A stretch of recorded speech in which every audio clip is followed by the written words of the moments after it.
Partai politik makin gercep buat cari calon untuk maju. Salah satunya Nasdem yang udah yakin buat usung Anies Baswedan sebagai calon presiden. Bursa Pilpres 2024 makin memanas. Sejumlah parpol semakin bergerak cepat untuk menggait para calon untuk ikut Pilpres. Terkini, Partai Nasdem menyatakan bahwa Gubernur DKI Jakarta Anies Baswedan sebagai calon terkuat yang bakal diusung dalam Pilpres 2024.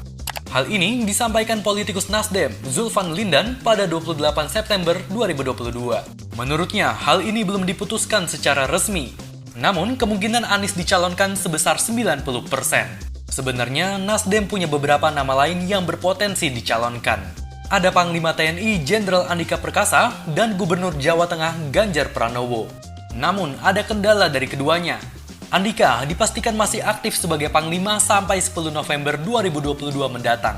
Sedangkan Ganjar, meski unggul di berbagai survei, Gubernur Jawa Tengah ini nampaknya masih menunggu keputusan PDIP. Nasdem sendiri juga menyebut partainya akan mengagendakan rencana pengumuman koalisi pada 10 November 2022 mendatang.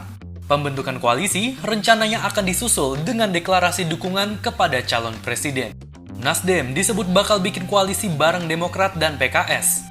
Setidaknya, jumlah kursi gabungan ketiga partai itu di DPR mencapai 28,35%. Angka ini telah melampaui syarat ambang batas pencalonan presiden yakni 20%.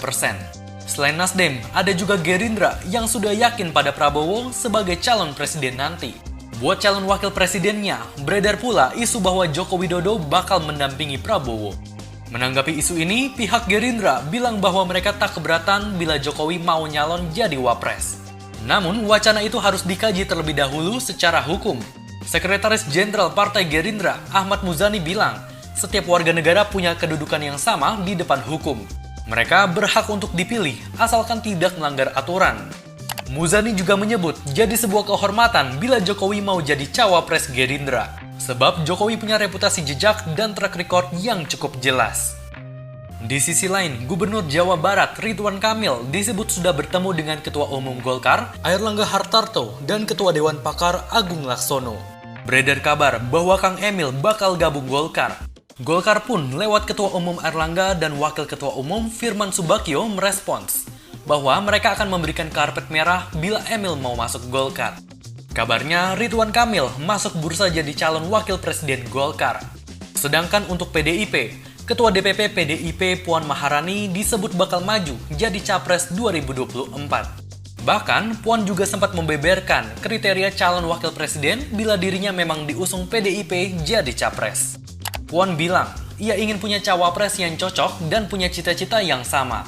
Utamanya, pasangannya harus mau mewujudkan kesejahteraan rakyat. Siapa aja nggak apa-apa sih kalau mau nyalon.